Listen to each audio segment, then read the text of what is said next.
लीजिए प्यारे विद्यार्थियों, सुबह के 5 बज चुके हैं और आप सब लोगों के लिए लेकर आ चुका हूं कक्षा 12 का भूगोल विषय का वो पेपर जो कि प्यारे विद्यार्थियों आपका परीक्षाओं में आज होने वाला है।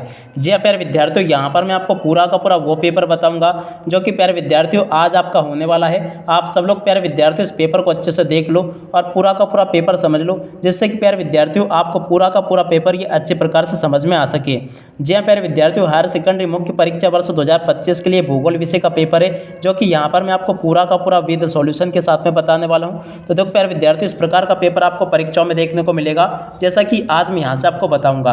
देख सकते हो इस प्रकार का पेपर आपसे परीक्षाओं में पूछा जाएगा, जैसा कि आपको मैं यहाँ पर बता रहा हूँ। आप सब लोग इसको देख लीजिएगा। हायर सेकेंडरी मुख्य परीक्षा वर्ष 2025 का पेपर है जो कि भूगोल विषय का है। और देखो प्यारे विद्यार्थियों, आज हम यहाँ पर सेट बी का फुल सॉल्यूशन देखेंगे।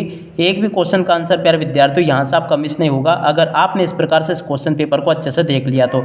आप देखो इस प्रकार का पूरा पेपर आपसे परीक्षा में पूछा जाएगा। आप सब लोग इसको देख लीजिएगा और अच्छे प्रकार से पूरा का पूरा पेपर समझ लीजिएगा। अब चलो जल्दी से हम आगे बढ़ते हैं और इस पेपर के सॉल्यूशन को देखते हैं, ताकि प्यारे विद्यार्थियों आपको पूरा का पूरा पेपर ये अच्छे प्रकार से समझ में आ सके। तो देखिएगा प्यारे विद्यार्थियों, इस प्रकार का पेपर आपको परीक्षाओं में देखने को मिलेगा। आप सब लोग यहाँ से इसको देख लीजिएगा। यहाँ पर लिखा सही विकल्प चुनकर लिखिए।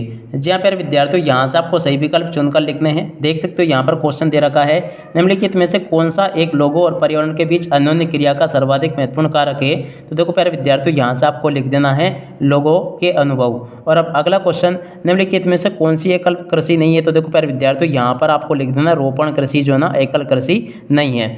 और उसके बाद में देखो प्यारे विद्यार्थियों, अगला क्वेश्चन, किस देश का प्रत्येक सदस्य सहकारी कृषि का सदस्य। तो देखो डेनमार्क इसका राइट आंसर आ जाएगा। अब इसके बाद में देखो प्यारे विद्यार्थियों, आगे बढ़ते हैं, आगे के सभी क्वेश्चन और उन क्वेश्चन के आंसर को देखते हैं। तो देखो प्यारे विद्यार्थियों, इसके बाद में यहाँ पर आप लोग इन क्वेश्चन के आंसर को देख लेना। यहाँ पर चौथा क्वेश्चन दे रखा है, कॉफी के बागानों को ब्राजील में कहा जाता है। तो देखो प्यारे विद्यार्थियों, फेजेंडा कहते हैं। और अब अगला क्वेश्चन, राष्ट्रीय युवा नीति कब आरंभ की गई। तो देखो फरवरी 2014 में आरंभ की गई। और अब अगला क्वेश्चन, शुष्क कृषि में निम्न में से कौन सी फसल नहीं बोई जाती है। तो देखो प्यारे विद्यार्थियों, गन्ना नहीं बोया जाता है। यहाँ तक के सभी क्वेश्चन के आंसर मैंने आपको बता दिए। उसके बाद में देखो प्यारे विद्यार्थियों, इस प्रकार से क्वेश्चन ये यहाँ पर आपसे परीक्षा में पूछे जाएंगे। इन सभी क्वेश्चन के आंसर को आप लोग देख लेना। और उसके बाद में देखो प्यारे विद्यार्थियों, यहाँ से इन क्वेश्चन को भी देख लो। रिक्त स्थान पूर्ति ये यहाँ पर आपको दी गई है। चैनल टनल पेरिस को लंदन से जोड़ता है। और अब अगला क्वेश्चन, मुख्य श्रमिक वे व्यक्ति है जो एक वर्ष में कम से कम 180 दिन काम करता है। और अब अगला क्वेश्चन, अम्बाला एक छावनी नगर है। और अब अगला क्वेश्चन, अमेरिकन कपास को भारत में उत्तर पश्चिमी भाग में नरमा कहा जाता है। और अब अगला क्वेश्चन, मानवतावादी विचारधारा का विकास 1970 के दशक में हुआ। और अब अगला क्वेश्चन, पनामा नहर अटलांटिक महासागर को प्रशांत महासागर से जोड़ता है। देख सकते हो यहाँ तक के सभी क्वेश्चन के आंसर मैंने आपको बता दिए। अब चलो इसके बाद में प्यारे विद्यार्थियों, आगे के क्वेश्चन और उन क्वेश्चन के आंसर मैं आपको बता देता हूँ। देखो अब आगे आपके पेपर में परीक्षा में इस प्रकार से क्वेश्चन पूछे जाएंगे। प्रश्न नंबर 3 ये यहाँ पर आपको दिया गया है। प्रश्न नंबर 3 के उत्तर को भी आप लोग देख लीजिएगा। प्रश्न नंबर 3 में पहला क्वेश्चन, प्रवासी जो किसी नए स्थान पर जाते हैं अप्रवासी कहलाते, सत्य होगा। और अब अगला क्वेश्चन, आर्कियट मानव का प्राचीनतम क्रियाकलाप है। तो देखो ये भी सत्य होगा। और अब अगला क्वेश्चन, कॉफी एक उष्णकटिबंधीय रोपण कृषि है। तो देखो ये भी आपका सत्य होगा।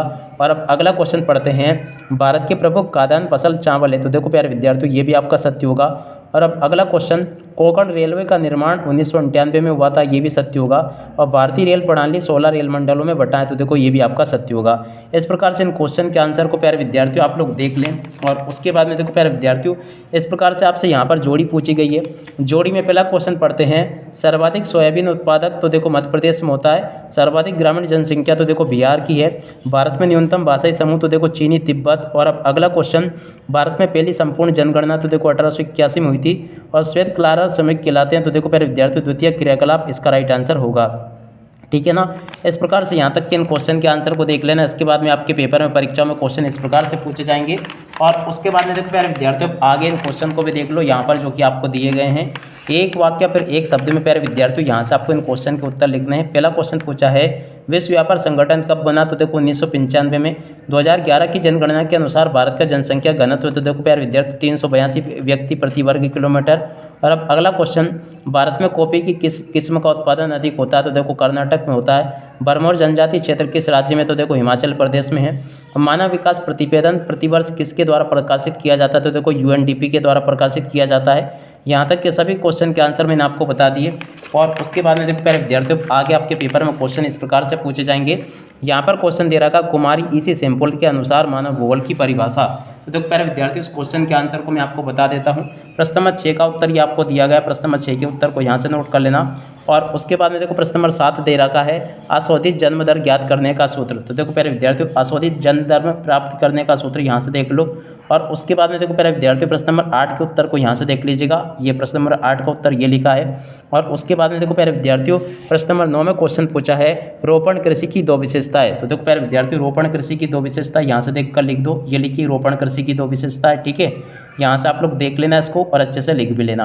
और उसके बाद में देखो प्यारे विद्यार्थियों, अगला क्वेश्चन प्रश्न नंबर 10 जिसमें कि पूछा गया भारत में प्राथमिक क्षेत्र में धार्मिक सहभागिता। देखो इस क्वेश्चन के आंसर को भी यहाँ से देख लो। और उसके बाद में देखो प्यारे विद्यार्थियों, प्रश्न नंबर 10 को पढ़ते हैं।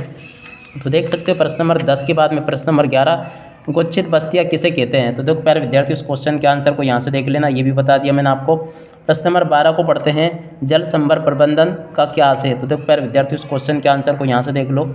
और उसके बाद में देखो प्यारे विद्यार्थियों, प्रश्न नंबर 13 वायु प्रदूषण नियंत्रण के 2 उपाय। जी हाँ प्यारे विद्यार्थियों, प्रश्न नंबर 13 का उत्तर यहाँ से देख लेना, ये पूरा का पूरा मैंने बता दिया। और उसके बाद में देखो प्यारे विद्यार्थियों, प्रश्न नंबर 14 विश्व में जनसंख्या के वितरण को प्रभावित करने वाले 3 सामाजिक कारकों को समझाइए। तो देखो प्रश्न नंबर 14 जो पूछा गया ना, इस क्वेश्चन के आंसर को यहाँ से देख लेना, ये भी मैंने आपको बता दिया। और अब अगला क्वेश्चन पढ़ते हैं प्रश्न नंबर 15। तो देखो प्यारे विद्यार्थियों, प्रश्न नंबर 15 जो पूछा गया ना, आदिकालीन निर्वाह कृषि की 3 विशेषताएं। तो देखो प्यारे विद्यार्थियों, आदिकालीन निर्वाह कृषि की 3 विशेषता यहाँ से देख कर लिख दो, ये बता दिया मैंने आपको, ठीक है। और उसके बाद में देखो प्यारे विद्यार्थियों, अगला क्वेश्चन प्रश्न नंबर 16 भारत में कुछ राज्यों के विशाल ग्रामीण जनसंख्या को पाई जाती है। प्रश्न नंबर 16 आपसे पूछा गया। तो देखो प्यारे विद्यार्थियों, प्रश्न नंबर 16 के उत्तर को यहाँ से देख लेना।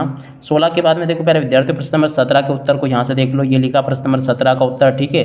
और 17 के बाद में देखो प्यारे विद्यार्थियों, प्रश्न नंबर 18 को पढ़ते हैं। 18 जो कि यहाँ पर आपको दिया गया स्वेज नहर और पनामा नहर में कुछ 4 अंतर। तो देखो प्यारे विद्यार्थियों, स्वेज नहर और पनामा नहर में 4 अंतर यहाँ से आपको देख कर लिख देना, पूरा का पूरा मैंने बता दिया अच्छे से। इस प्रकार से प्यारे विद्यार्थियों, आपके पेपर में परीक्षाओं में क्वेश्चन आपको देखने को मिलेंगे। और इसके बाद में जो प्यारे विद्यार्थियों क्वेश्चन आपके पेपर और परीक्षा में पूछे जाएंगे, जैसे कि प्यारे विद्यार्थियों आपका प्रश्न नंबर 19 होगा और उसके अलावा प्रश्न नंबर 20 होगा। इन क्वेश्चन में प्यारे विद्यार्थियों आपको देखिएगा इस प्रकार से क्वेश्चन पूछे जाएंगे। मानचित्रकारी पूछा जाएगा जो कि आपका 5 अंकों का होगा। देखो प्यारे विद्यार्थियों, यहाँ पर आपको विश्व के मानचित्र को भरना होगा प्रश्न नंबर 19 में। और प्रश्न नंबर 20 में प्यारे विद्यार्थियों आपको भारत का मानचित्र भरना होगा। इस प्रकार से 2 मानचित्र कार्य बिल्कुल आपके पेपर में पूछे जाएंगे। तो मानचित्र के ऊपर भी आपको ध्यान देना थोड़ा सा, क्योंकि देखो प्यारे विद्यार्थियों, अगर आप लोग मानचित्र हल नहीं करोगे ना, तो 10 नंबर की पूरा जुगाड़ है आपका ये। अगर मानचित्र आप लोग अच्छे से समझ लेते हो ना, तो मानचित्र वाला भाग को आपको खाली छोड़ के नहीं आना है। थोड़ा बहुत अच्छे प्रकार से जरूर समझ लेना मानचित्र को कि किस प्रकार से भरा जाता है, ठीक है ना।